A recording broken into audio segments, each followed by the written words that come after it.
Good morning everyone, welcome back to my another mini vlog.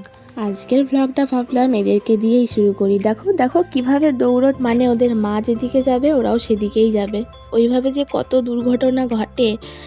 তো যাই হোক, আজকে তো রীতিমতো রোদের দেখা মেলেনি। আজকে যা ঠান্ডা আছে। তো ওইদিকে আমার জননী আমায় বললো যে কয়েকটা পকোড়া ভাজ। তো সেই পকোড়া ভেজে এদিকে দেখছি ঘি রেডি হচ্ছে আমার জন্য।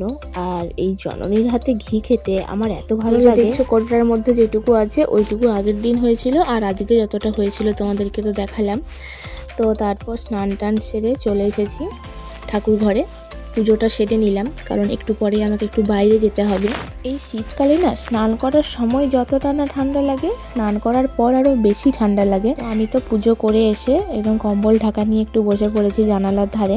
ওই কয়েকটা জিনিস ডায়েরিতে নোট করার ছিল, সেগুলো লিখে নিচ্ছি, নইলে পরে হয়তো ভুলে যাব।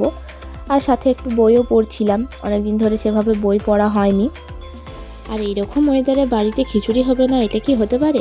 তাই আজকে তো জননী দেখলাম খিচুড়িতে সব কিছুই মোটামুটি দিয়েছে, আর দেখতেও খুব সুন্দর হয়েছে। আমার তো দেখেই খেতে ইচ্ছে করছে। তো তারপর গাড়িতে একটু চার্জ দিয়েছিলাম, আমাকে যেতে হবে মুকুটমণিপুর। তো সেই মতো আমি বেরিয়েও পড়েছি। আর এই ফাঁকা রাস্তাটাতে এত ঠান্ডা লাগছিল না, কি বলবো তোমাদের।